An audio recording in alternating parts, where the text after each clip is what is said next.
Uy! Nakapag-break ka na ba?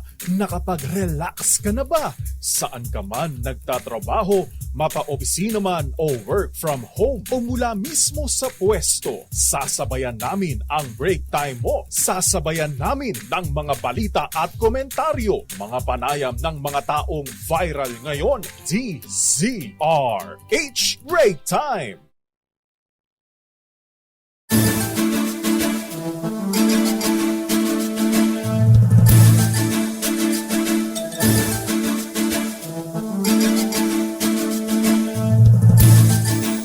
Magandang hapon, Pilipinas.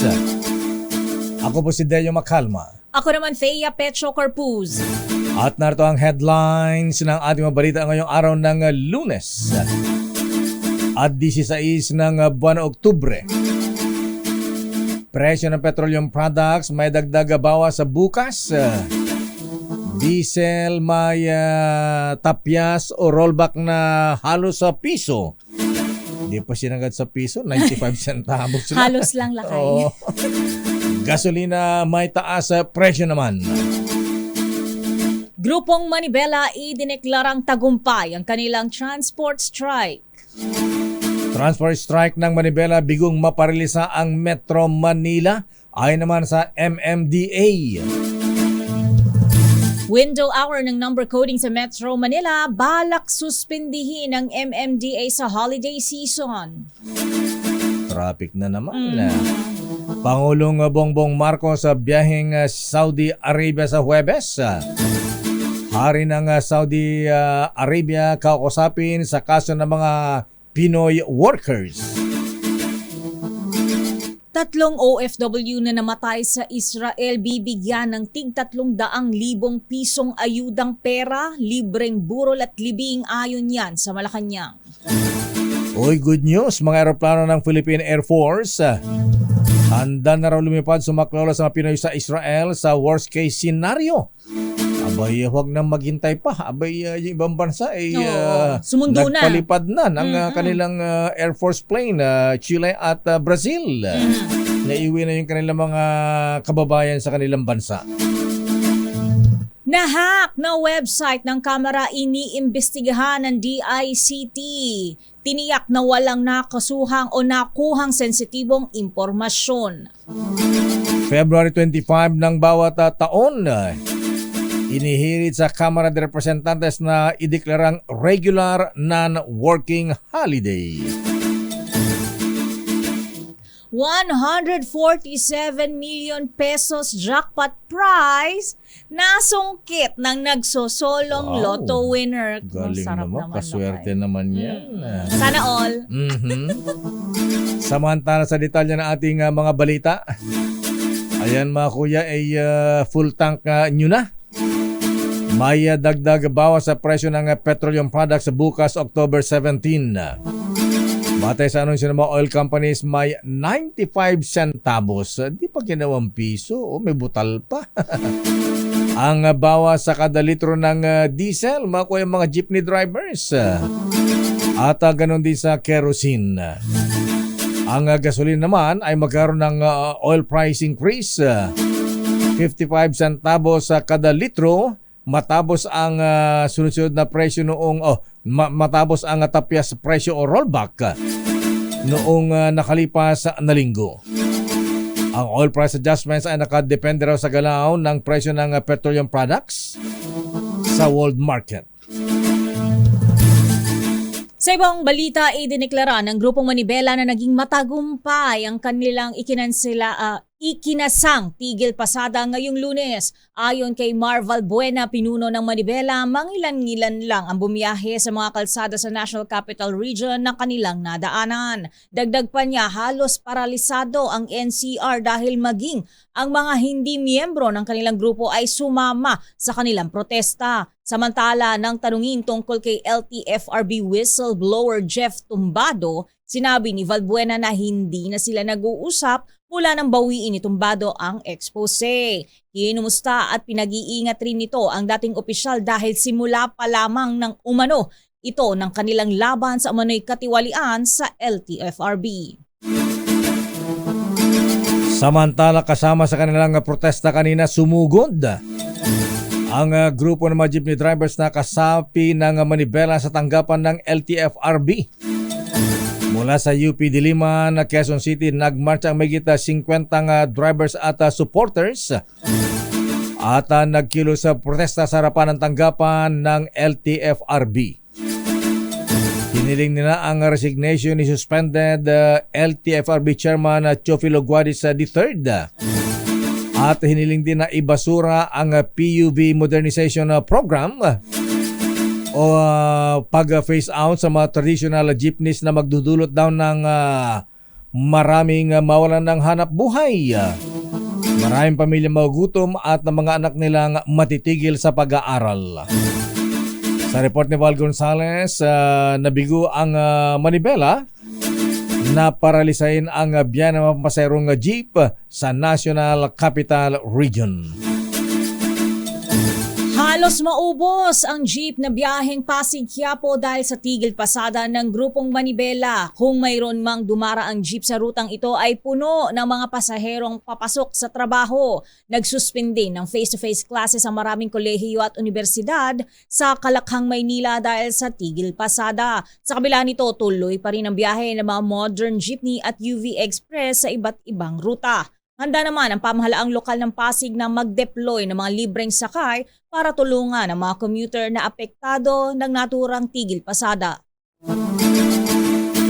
Samantala hindi sumama ang maraming grupo ng mga jeepney drivers at kasama na rito ang mga miyembro ng LTAP o Liga ng Transportasyon at operator sa Pilipinas sa tigil pasada na inilunsad ng grupong Manibela.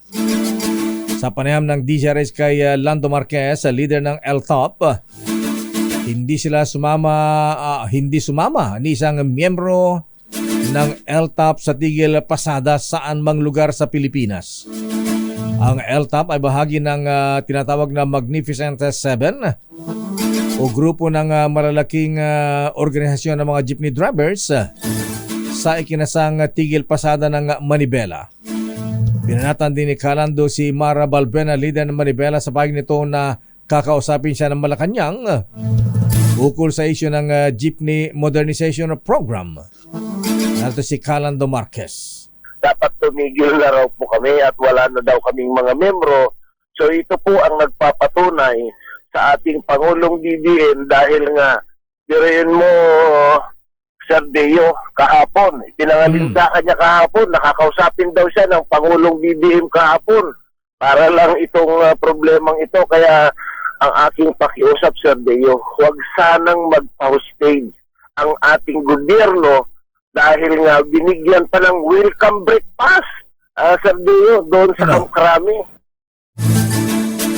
Samantala, Bigong maparalisa ng grupong Manibela ang Metro Manila sa kanilang transport strike ngayong araw. Ito ang pahayag ni MMDA Chairman Don Artes taliwas sa pahayag ni Manibela Chairman Marval Buena na ito'y matagumpay. Dahil ito sa deployment ng mahigit 100 libreng sakay sa buong Metro Manila. Ayon sa MMDA, 107 libreng sakay ang idineploy sa Maynila, 33 sa Parañaque habang handa rin ang iba pang lokal na pamahalaan sa kasagsagan ng strike. Bagamat may mga pasaherong na stranded, agad umano itong na-i-coordinate sa mga lokal na pamahalaan.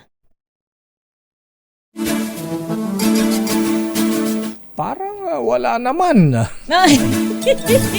Ito naman ang reaksyon ni MMDA Chairman Attorney Don Artes sa tigil pasadang inilunsad ng grupong Manibela.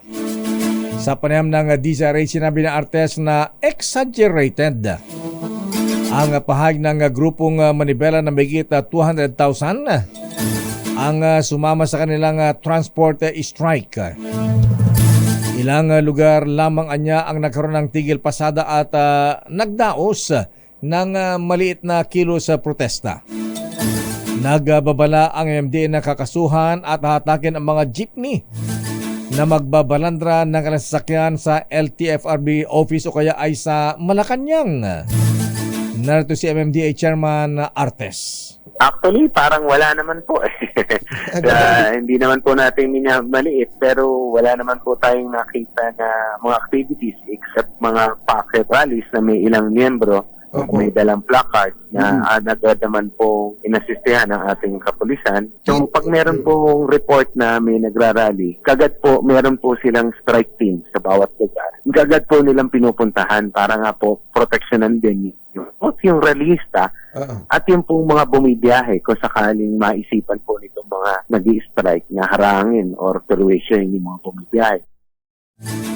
Samantala, hindi sumama ang ilang tsuper sa tigil pasada ng grupong Manibela ngayong araw. Ayon sa isang tsuper na kasama sa grupong Piston, walang abiso sa kanila ukol sa tigil pasada kaya patuloy sila sa pamamasada ngayong araw. Patuloy din sa pamamasada ang ibang tsuper na walang kinabibilang ang grupo. Habang ang iba naman ay patuloy sa pamamasada dahil sayang umano ang kikitain kung makikilahok sa tigil pasada. Narito ang ibang mga tsuper na hindi sumama sa tigil pasada. Wala rin, walang mangyayari dyan. Wala namang mangyayari kung titigil pasada tayo. Gugutom kami. Isang araw lang, wala.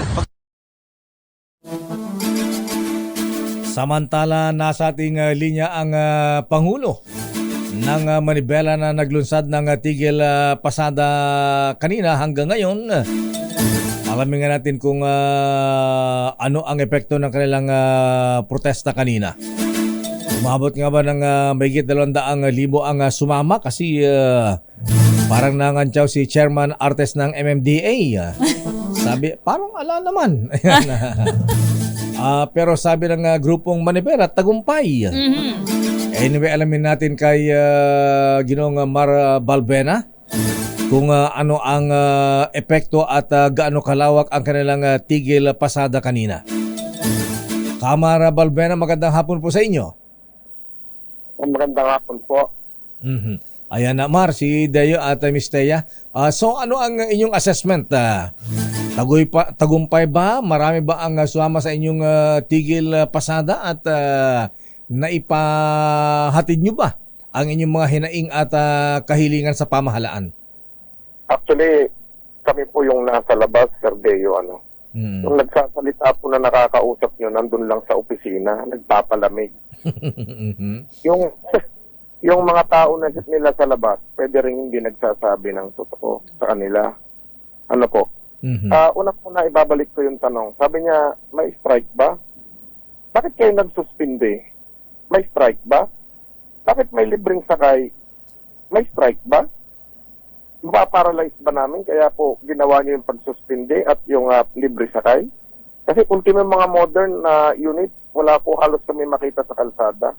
Kaya nga sabi ko, lumabas siya, hindi yung nagpapalaki siya ng tiyan dun sa loob ng opisina para malaman po yung mga problema sa labas. Mga sa tansya mo, mga ilang drivers na kasabi ng Manibela ang lumahok dito sa Metro Manila at sa mga probinsya? Halos 80% po ito na sumama sa amin. Kasi karamihan po ng ruta kasama po namin Manibela.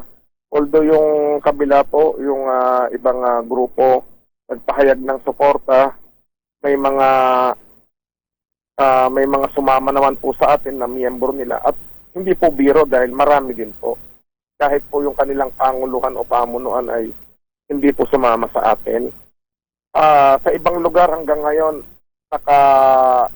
naka-parikada pa rin sila o nandoon pa rin sila sa mga strike center. Wala pong kasakyan yung mga tao at kung may mga libreng sakay po, wala din naman pong laman kasi nga suspendido po ang pasok. Ano po? Naasahan namin kung halimbawa pala kumambyo kami kahapon para schedule namin ng ibang araw yung tigil pasada, malamang po magkakaproblema talaga sila ng malaki. Kasi kung nagpatawag kami ng strike, huwag ka rin magpatawag ng suspension ng pasok at huwag ka maglagay ng libreng sakay para ma-assess natin ng mabuti. Una pa lang, gumagawa na kayo ng paraan para hindi makita ng taong bayan kung gaano kalaki yung epekto po nito. Yung pagsuspindi pa lamang po, pagtanggap na po yun. Pagsuspindi ng pasok ay pagtanggap na po yun na marami po ang mai-stranded. Mhm. So, ang assessment namin diyan, wag tayong sinungaling. Ang sinungaling talaga kapag unang magnanakaw. Baka pare-pareho po sila diyan na inaakusahan. Successful po ito para sa amin. Siyempre, magbibingi-bingihan naman po ang gobyerno diyan kasi sino nga ba naman gobyerno ang magsasabing talo kami? Nasa kanila po lahat ng kapangyarihan. Importante na ipahayag po namin na kaya namin gawin ito. At kapag tumahol kami, ayon kay Secretary Abalos na nabubulol sa pagsagot kasi wala naman talaga siyang datos, nire-respeto ka namin. Pero tumahol kami, nangagat kami, yung pagkahol namin, sana magkaroon ng solusyon. Yung kakahol kayo dyan, nang wala kayong ginagawa, at hindi nyo naman ito linya, sana manahimik na lang kayo or makausap nyo ang ating Pangulo na masolusyonan ito. Matagal na itong problema, sinasabi nga ninyo na paulit-ulit na lang itong extension, hindi nga po makatwiran. Ito na nga po at lumabas na puro corruption lamang po ang dulot nitong PUBMP, na iniipit lamang kami para kami ay makapagbigay, mapilitan kaming magbigay, mapilitan ho kaming sumama doon sa pang-iipit ng programa. Wala ko tayong nakita na naging magandang hinahinatnan nito sa transport sector. Sa mananakay, tanggap natin po. Totoo naman na convenient po ito sa mananakay, lalo na kung hindi po tataas ang pamasahe na maaapektuhan ng ating mga mananakay. At sana tignan natin yung win-win solution, hindi lang po yung isang panig ang tinitignan natin. Kasi alam nyo, yung sinasabi po nila na 70% na nag-consolidate, tatanungin ko po kayo, may datos po ba kayo dito kung sino yung mga nagkusa po na mag-consolidate? Sino po yung mga tinakot lamang? Sino po yung natakot at pinagbantaan na hindi na po i-renew ang kanilang mga prangkisa o provisional authority, pati ng kanilang mga rehistro ng sasakyan? Sana may datos din po tayo dito. Huwag tayong magpagulag doon sa mga bulaang leader na ang habol lamang ay papogi sa gobyerno. Hindi po kami ganon. After nito na maayos po yung aming hanay, anytime soon, pwede na ako mag-resign as a chairman. Baka merong mas magaling o mas mahusay sa akin, mas may puso sa akin. Isipin nyo, tumatga na sila dyan sa kanilang mga posisyon bilang leader. Iniwan po nila yung mga miyembro nila. Ako lamang po ang sumalo. Kami lamang po sa Manibela ang sumalo. Na napabayaan po. Yung mga sinasabi nilang bulok na sasakyan, napanahunan po nitong mga leader po na ito na kumukutsa po sa amin. Hindi po ba? Yung sa amin, mga millennials na kami, mga bago, maaayos po yung sa amin. Panahon po nila yung mga bulok na sasakyan na sinasabi nila. Okay, Mara, ang tanong ko ngayon ay tuloy pa ba ang tigil pasada bukas? Ayaw ko po sabihin kasi para hindi kami pinaghahandaan. Siguro po magre-regroup lang kami para ma-assess din po namin ng mas mabuti at kung paano po yung susunod naming hakbang. Definitely may mga pagkilos po pero ayaw na po muna namin sabihin. Ginawa lang po namin ito na ihayag para makapaghanda po yung ating publiko para nang sa ganun ay makahanap sila ng alternatibong masasakyan. Totoo, may nasasakyan sila kanina pero mahal. At sana po lamang doon sa pagbayad nila ng mahal na pamasahe, lalo na yung mga minimum wage earner kung wala pong mga jeep. Mr. Marval Buena, ano po masasabi niyo sa mga mananakay na naperwisyo nitong inyong tigil pasada? Yun na nga po, ma'am. Sabi nila, hindi naman ramdam, pero maraming naperwisyo. Alin po ba ang totoo? Yung sinasabi po ng mga commuters o yung sinasabi po ng mga gobyernong nagpapalaki lamang po ng tiyan sa kanilang opisina? May strike po ba o wala? Bakit sinasabi ngayon na may naperwisyo?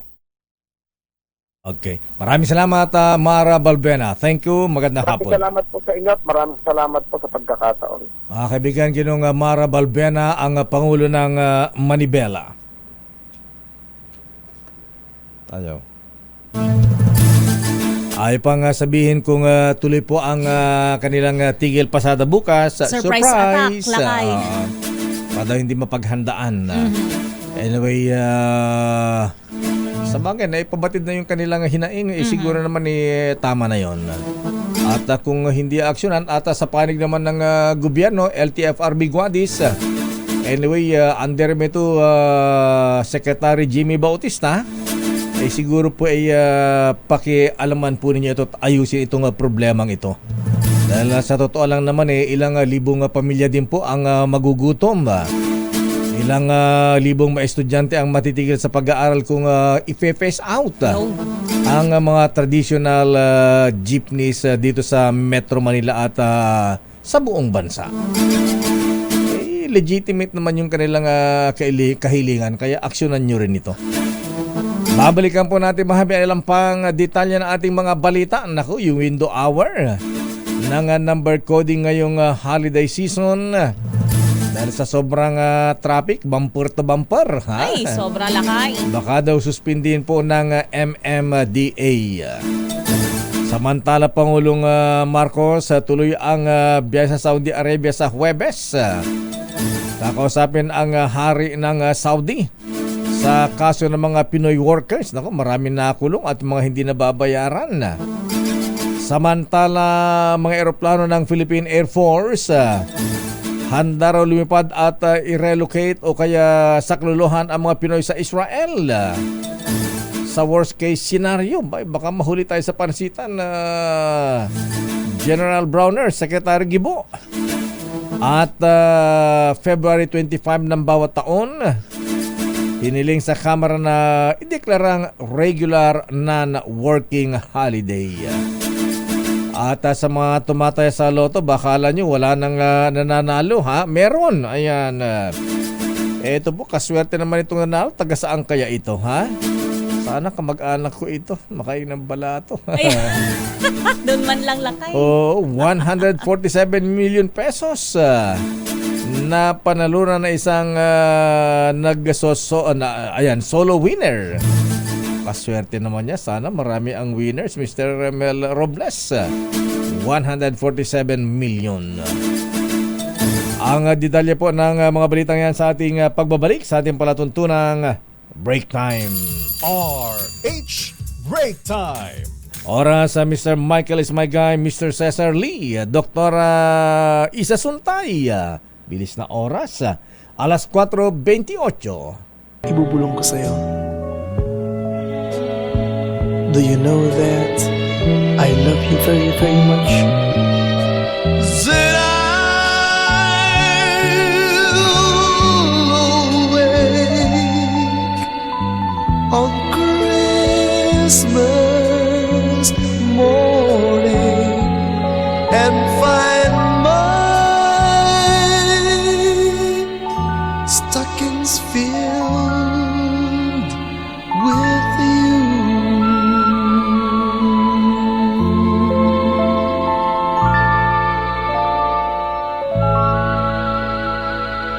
Merry Christmas, Miss Thea. 20 lakay. Anong 20? Si 20. Ha, 70. Si Tenta, ha? Oo. 70, si Tenta Diaz. Yes. Before Christmas. Feliz Navidad. Feliz Navidad. Naku, bilis talaga ng panahon. Samantala, balikan natin ang mga balita. Standby, Boy Gonzales. Abay, standby, Boy Val. Standby, Let. Standby man ang Milky at Raymond at Paas. Naku, lumalala ito, ha? Abay, mukhang kinukuyog naman ang dating Pangulong Digong ngayon. Abay, utak, mamamatay tao talaga itong si dating Pangulong Digong Duterte. Parang automatic na sa kanya kapag hindi sumang-ayon sa kanila ang mga nangyayari, mananakot na papatayin kung sino man ang sasalungat sa kanila. Tulad na lamang ng sinabi niya sa isang interview na, "You France, I want to kill all you communists." Ang pinatungkulan niya ay si AK Teachers Congresswoman Representative Franz Castro ng Makabayan na Black. Baka nakalimutan niya na hindi na siya presidente at wala na siyang shield laban sa mga kaso o kaya immunity. Hindi na nagbago, ganyan na rin mag-isip. Tapos na ang panahon ng paranakot at patayan. Sabi ni Congresswoman Castro, hindi ba niya naisip na ang paglipat ng 650 million pesos na confidential funds sa mga ahensyang walang direktang kaugnayan sa pagpapanatili sa national security ay hindi personal na atake sa anak niyang si Vice President Sara Duterte Carpio. Tungkol ito sa pera ng bayan sa kakarampot na pera ng taong bayan na kailangang gamiting i-allocate sa tamang paraan. Hindi nito pagpanig sa mga kaliwa o mga komunista. Ang ginawa ng Kongreso ay ang pagpanig sa tama, pagpanig sa taong bayan. Pag-aralan muna niyang maigi ang mga inilatag na amendments para malaman niya at magkaroon siya ng basihan bago ang magparatang ng kung ano-ano. Sabi pa ni Congresswoman Franz Castro.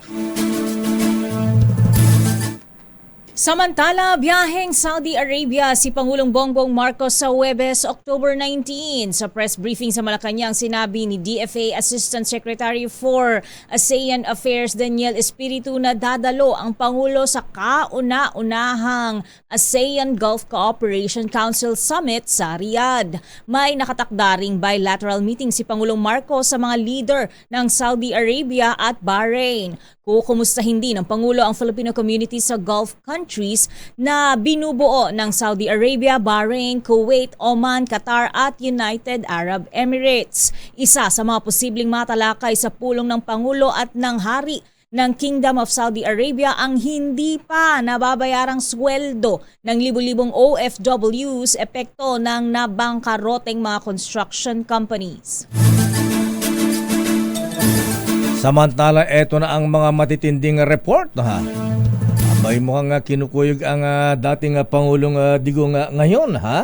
Abay, mga investigador ng International Criminal Court inihihirit ngayon na papasukin sa Pilipinas. Wow! Para imbestigahan daw si dating Pangulong Digong Duterte kaugnay sa mga paglabag sa karapatang pantao, human rights violations. Aris number 28, sino nagpanukala niya na Raymond? Raymond, please come in. Mayor Mr. Hiniling ng grupong Magdalo sa administrasyon ni Pangulong Bongbong Marcos Magdalo. papayagan ng mga investigador mula sa International Criminal Court o ICC na pumasok sa bansa. Ito ay upang maimbestigan at mapanagot si dating Pangulong Rodrigo Duterte sa kanyang crimes against humanity. Sa nilagdaang pahayag ni dating Senador Antonio Trillanes IV bilang National Chairman ng grupong Magdalo, malinaw na inamin ni Duterte sa isang panayam sa kanya na ginamit niya ang kanyang confidential at intelligence funds para sa mga extrajudicial killings nang siya pa ang mayor ng Davao City. Giit ni Trillanes bilang isa sa mga orihinal na nagkain ng kaso sa ICC noong 2017 ay nakita nila at naidokumento ang mga karasang kagagawan ng dating administrasyon. Nakita rin kung paano naghirap ang libu-libong biktima at kanilang mga pamilya na ngayon ay sumisigaw ng hustisya. Matatandang nabulgar noon na may DDS o Davao Death Squad sa Davao City, ngunit naging Duterte Death Squad na nang naging Pangulo si Duterte. Ngunit para naman kay Senador Ronald Bato de la Rosa, nag-iingay lang uli si dating Senador Antonio Trillanes. Para sa kauna-unahan sa Pilipinas, DZRH. Raymond. Dito si Raymond at Mayor. Yung leader nga para ng kultong Socorro ba yun? Socorro Bayanihan. Nakakulong pa ba sila sa Senado? Oo, Mayor, 4 sila. Hanggang ngayon nandiyan pa sila sa Senado dahil wala pang decision. Kung mayroong hearing, ang problema hindi na makapag-schedule si Senador Bato ng hearing ngayong week dahil wala yung kanyang mga kasamahan sa komite. Yung iba ay nagpunta sa interparliamentary assembly meeting sa abroad. Kaya wala siyang makuhang quorum sa ngayon. Kaya't nung nagpunta siya ng Socorro nung Sabado ay mag-isa lang siyang senador doon maliban doon sa mga local officials. Hindi pa sila makapag-hearing. Kaya't wala pang desisyon kung kung tatanggalin na yung contempt sa kanila. Okay. Maraming salamat, Raymond. Para sa kauna-unahan sa Pilipinas, DZRH, ito si Raymond Adva, tuloy-tuloy sa pagbabalita, tuloy-tuloy sa serbisyo, sama-sama tayo, Pilipinas. Samantala, Kamara handang bigyan ng security si Congresswoman Franz Castro matapos pagbantaan ni dating Pangulong Duterte. Ang detalye hatid sa atin ni RH12, Milky Reganan. Manang Milky. Lakay at Teya, titiyakin ng Kamara ang seguridad ni ACT Teachers Party List Representative Franz Castro. Ayon kay House Secretary General Reginald Velasco, handang bigyan ng Kamara ng dagdag na security si Castro kung magre-request ang kinatawan. Matatandaan pinagbantaan sa kanyang buhay si Castro ni dating Pangulong Rodrigo Duterte dahil sa pagkwestiyon ito sa milyones na confidential funds ng Office of the Vice President at ng Department of Education na pinapangasiwaan ng kanyang anak na si Vice President Sara Duterte. Pakinggan natin ang pahayag ni House Secretary General Reginald Velasco. Woman Castro will request for it. I'm sure we can provide, we can accommodate that. Pero so far wala namang request na ganun. But if any life of any congressman, congresswoman is threatened, that's the duty of our security to secure the congressman. Samantala sa isang statement, pinasalamatan ni Castro si House Speaker Martin Romualdez at mga leader ng Kamara sa pagsuport at pagtiyak sa kanyang kaligtasan matapos ang death threat ni dating Pangulong Duterte. Nagpapasalamat si Castro sa suport at pagkakaisa ng Kamara para labanan ang paninira at pananakot hindi lamang sa kanya kundi sa buong institusyon ng mababang kapulungan. Pinagbantaan si Castro ng dating Pangulo dahil siya ang unang kumwestiyon sa 125 million peso confidential funds ng OVP noong 2022 at inubos lamang umano sa loob ng 19 na araw. Para sa kauna-una sa Pilipinas, Milky, DRH, yes, Sakay. Naniwala ba si Congresswoman Franz Castro na seryoso itong banta ng Pangulong Digong o parang ano lang, alam mo naman parang expression na niya yan? Yun ang mahirap, Lakay, at ang Teya, dahil yung mga binibitawang salita, Lakay, ang sabi nga ni Congresswoman Castro ay pwedeng sabihin nating baliwalain, pero ito yung pagdating sa seguridad. Hindi naman daw dapat ipagwalang bahala. Yun ang sinasabi niya. Ayan, okay. Maraming salamat. Sa bagay nung panahon niya, Lakay, di ba? Ang dami rin mga banta ni Pangulong Duterte. Yun palagi mga statements niya. Ayan, oo. Nag-request ba ng security si Congresswoman Castro? Ang sabi ni Velasco, Lakay, at ay hihintayin nila ng additional security kung magre-request si Castro at kung magre-request daw ay ibibigay ito ng Kamara para matiyak ang kanyang seguridad. Kinabahan ba siya? Ay, oo, Teya, mukhang kinabahan. Oo, at sabi ay pinag-iingat daw siya at tiniyak naman daw ng liderato ng Kamara na titiyakin ang kanyang kaligtasan. Okay, maraming salamat, Manang Milky. Balik sa'yo na kaya, Teya. The order is dead or alive. Anong sabi mo, Dong? The order is dead or alive. Kakabahan ka nga din nun, Nakay. Sa bagay, di malaman kung biro lang yan o totohanin. Kung truth o dare. Samantala, pero malupit yung kahilingan ng Magdalo, Senator Trillanes na buhay. Papasukin na rin yung mga investigador ng ICC, International Criminal Court. Kaugnay sa extrajudicial killing sa ilalim ng Duterte administration. Samantala, 2 klase ng bigas na may mababang glycemic index iprinisenta kay Pangulong Marcos sa International Rice Congress. Ano yung glycemic index na yan, Miss Letta? Nakakain ba yan? Yung asukal na pumapasok sa dugo lang. Ganun ba yun? Kung gaano kabilis na papasok o dadaloy yung glucose sa katawan mo. Ganun to be ba? used as energy. Ito ba yung pampa-energize o glucose yung asukal sa katawan? pampataas ng diabetes? Hindi, kaya bababang glycemic index yung ibibigay para hindi agad mag-shoot up yung asukal sa dugo. Para hindi para yung mga hindi kumakain ng kanin, pwede nang kumain na dahil hindi tumataas ang sugar. Agad-agad, yes. Arrest number 14, Let Narciso, please come in, Miss Let. Lakay ni Teya, natukoy na ng mga siyentipiko ng International Rice Research Institute ang genes ng bigas na may mababang glycemic index o GI. Sa pagbubukas ng 5th International Rice Congress sa PICC, iprinisinta kay Pangulong Ferdinand Marcos Jr. ang samples ng 2 varieties na may tinatawag na low at ultra-low GI. Ayon sa IRI, ang bagong tuklas na ito ang magko-convert sa kilalang mga klase ng puting bigas para maging low at ultra-low GI. Ito ay sa pamagitan ng breeding methods nang hindi makokompromiso ang ani at kalidad ng palay. Una nang natukoy na may mababang GI ang Philippine varieties na IRI 147 at IRI 125. Ang hakbang sa pagdevelop ng bigas na may mababang GI ay bahagi ng pagsisikap na makatulong na mapababa ang mga kaso ng diabetes sa buong mundo. Batay kasi sa datos ng International Diabetes Federation, aabot sa higit kalahating bilyong mga tao ang may diabetes noong 2021 at inaasahang tataas pa ang bilang na ito sa 47% pagsapit ng 2047.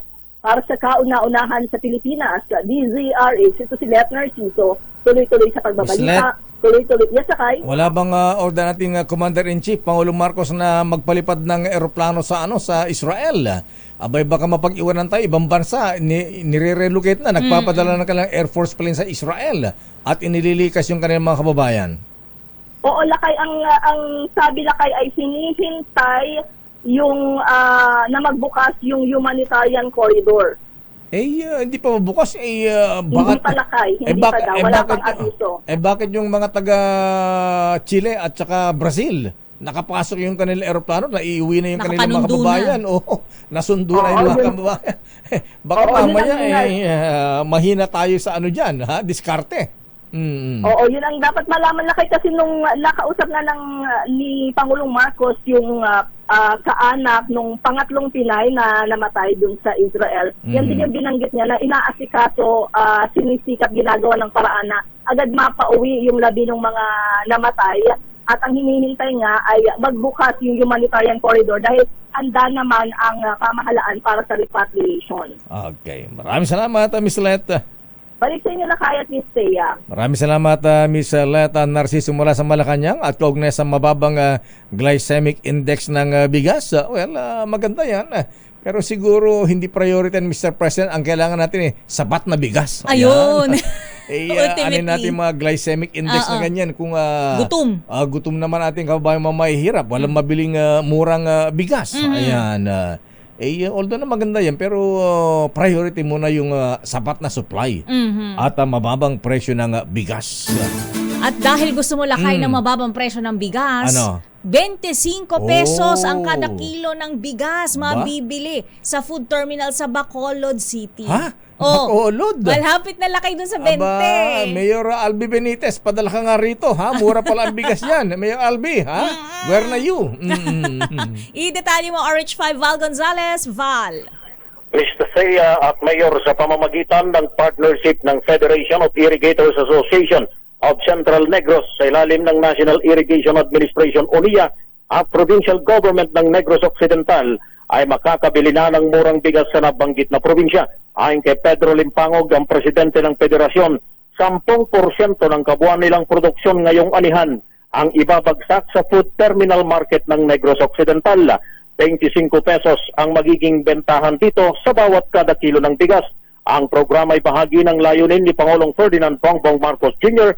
na matulungan ang mahihirap na pamilya na makabili ng abot kayang bigas at matulungan ang mga magsasaka na magkaroon ng siguradong kita. Limitado naman sa 5 kilo kada consumer ang maring bilhin. Bukod sa mga indigent, priority rin ang mga senior citizen at PWDs. Sa report ng NIA, mahigit 400 individual ang nakinabang sa 25 pesos na presyo ng murang bigas noong opening day noong Oktubre 12. Para sa kauna-unahan sa Pilipinas, DZRH, ako naman Val Gonzalez, tuloy-tuloy sa pagbabalita, tuloy-tuloy sa serbisyo. Sama-sama tayo, Pilipino. Maraming salamat, Val Gonzalez. At para sa mga taga Bacolod, at para kayo nakilala kay Mayor Albi Benitez, ayan, baka nakikita niyo si Mayor Albi Benitez, pakisabi sa kanya, ha? Padala rito ng bigas. Ilang kilo ba Lakay? 25 pesos per kilo, ha? Ilang sako? Kahit isang kaban lang, ayan. Dala mo rito, Mayor Albi, ha? Wag lang sa Bacolod.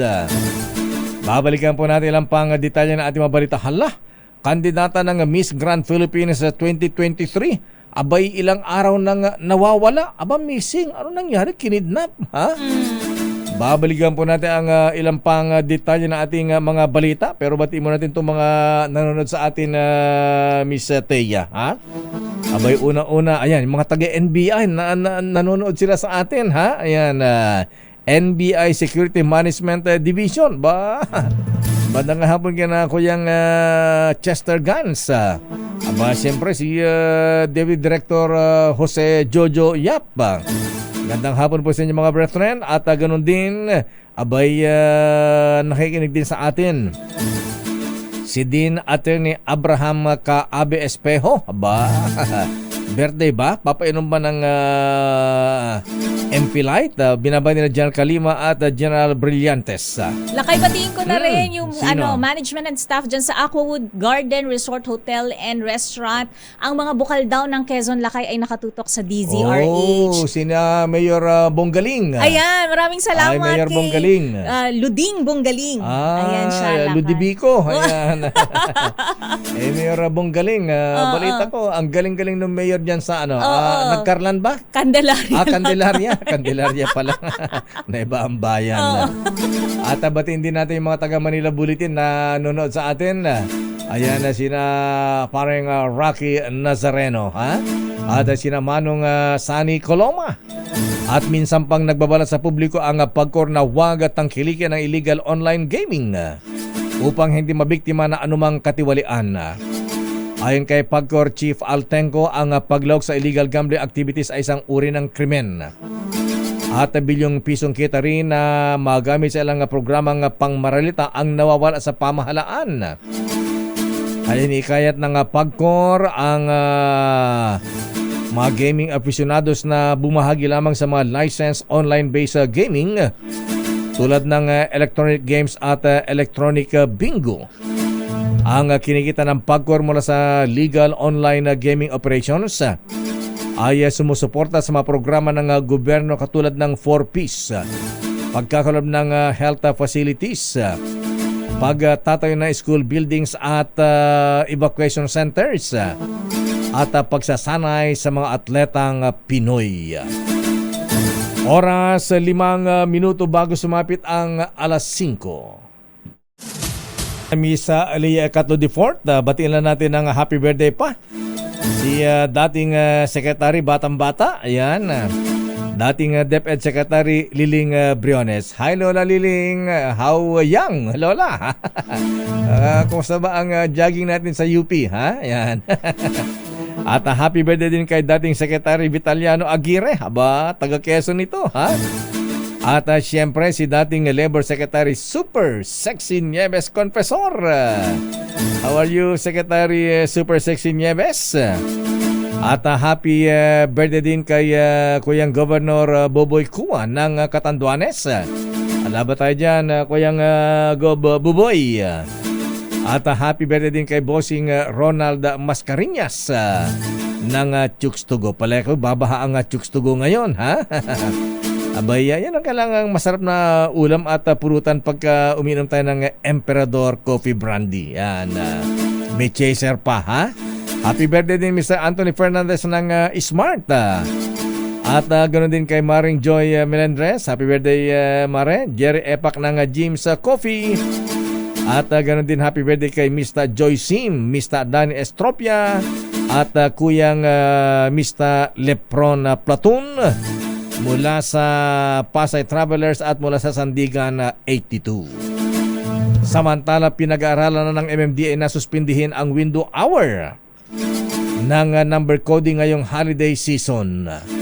Nako, ito ni Dr. Bengli, matatraffic siya, ha?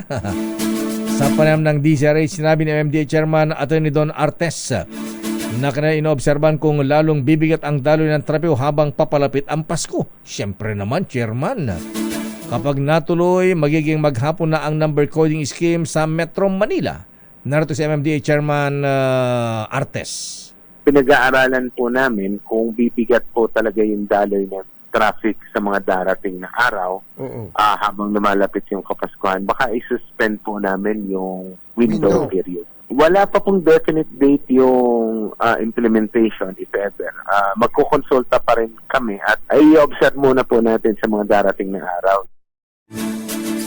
Samantala, hindi pa gagamitin ang mga eroplano ng Armed Forces of the Philippines upang iuwi ang mga Pilipinong naiipit sa gulo sa Israel. Kailan? Ayon kay AFP spokesperson Lieutenant Colonel Medel Aguilar, worst case scenario ang kanilang tinitignan bago gamitin ang C-130 at C-295 aircraft. Anya, kaya pa namang isakay sa mga commercial flight ang mga Pilipinong nangangailangan ng repatriation. Samantala, tiniyak ni Aguilar na handa sila sakaling magbigay na ng utos at hudyat para ilikas ang mga Pinoy na nasa Israel. Samantala, nag-file si Albay Congressman Edsel Lagman ng panukalang batas na layuning gawing regular at public non-working holiday ang February 25, anibersaryo ng EDSA People Power Revolution. Kaugnay ito ng hindi pagsama ng People Power Revolution sa listahan ng mga holiday sa taong 2024. Ayon sa Office of the President, hindi isinama ang February 25 dahil papatak ng linggo ang holiday na wala umanong socio-economic impact. Samantala, kasama rin sa inihayang panukala ang pagbuo ng bagong EDSA Commission na babalangkas ng mga programa ng pag-alala sa People Power. Nakasad din sa bill ang paglala ng 10 million pesos mula sa General Appropriations Act para sa mga programa ng komisyon. Pero para kung nakita Congressman Edsel Lagman, parang exercise in futility yata yun sa Kongreso yan. Di papayag si Pinsan. Ayan. Oh. Sana si Sherwin, wala tayong oras. Samantala, punta na tayo sa showbiz, Lakay. Showbiz, Miss Thea. Kandidata na Miss Grand Philippines 2023. Ilang araw nang nawawala. Bakit? Saan siya huling nakita? Idetalye mo, Aliyah Ikatlo IV. Lakay at Miss Thea, 4 na araw nang nawawala ang kandidata ng Miss Grand Philippines 2023 na si Catherine Camelon. Ayon sa ina at kapatid ni Catherine, huli itong nakita noong October 12. Sa isang Facebook post, huling nakontak ang 26 years old na beauty queen dakong alas 8 ng gabi noong October 12 at pagkatapos noon ay hindi na raw o nakapatay na ang telepono ng beauty queen. Palagi din daw kasi itong nag-update sa kanila at mula nung mawala ay hindi na sila nakatanggap ng update. Emosyonal namang nag-post ang ina nito at umaasa na makikita pang anak at malayo sa kapahamakan. Ay wala pang update kaya't Miss Thea kung saan huling nakita ang beauty queen at si Catherine ay pambato ng Batangas sa Miss Grand Philippines 2023 pageant nitong July. Siya rin ay isang model at public school teacher sa nasabing lalawigan. Teacher, ha? Ayun, saan province? Saan probinsya? Batangas, Lakay. Ala, bakit ka ganyan? Saan daw? Bakit ka nawawala? Ala, kabayan, saan ka nagpunta? Oo, Lakay, hanggang ngayon wala pa ring update at nababalitaan ng pamilya kung ano nga nangyari sa kanilang kapatid na si Catherine Camelon. At ngayon, patuloy pa rin nagpo-post ang kanyang mga kaanak para ipanawagan sa publiko na kung may alam sila na detalye sa impormasyon sa kinalalagyan nitong si Catherine ay ipagbigay alam lang daw sa kanila. Para sa break time show. Alagang boyfriend. Baka itinana ng kanyang boyfriend. Wala ba? Oo. Lakay, walang binanggit yung kapatid niya at ang kanyang ina. Pero ang sabi nila, huli daw natagpuan itong si Catherine habang nasa sakyan ito. Siguro pauwi na. Oo. Naku. At hindi na naka-update pagkatapos. Sana'y walang masamang nangyari. Maraming salamat, Miss Aliyah. Para sa Break Time Showbiz, ito si Aliyah Ikatlo. Tuloy-tuloy sa pagbabalita, tuloy-tuloy sa serbisyo. Sama-sama tayo, Pilipino. Maraming salamat, Miss Aliyah Ikatlo IV. Feliz Navidad. At yan na aling felicidad ang kabuuan nating palatunto ng break time. Ayan, teka mo, ba't nawawala? May awanin. Feliz Ayun. Navidad. At yan ang kabuuan nating palatunto ng break time. Ako po si Deo Macalma. Ako naman, Thea Petro Corpuz. O yung mga taga Tramo Pasay, ayan, antabayan niyo po, andyan si Sherwin Alfaro. Mamumudmod ng limpak-limpak na salapi. Yes! Espiritu, ba't mo ngayon ipasok kung ka nang patapos na kami dapat ka na alas 4:30 pa yan. Antabayan ang mga balansyado mga balita, susunod na. Chairman of the Board, Henry Ura at Miss O, Karen Oyong. Bye-bye, ingat!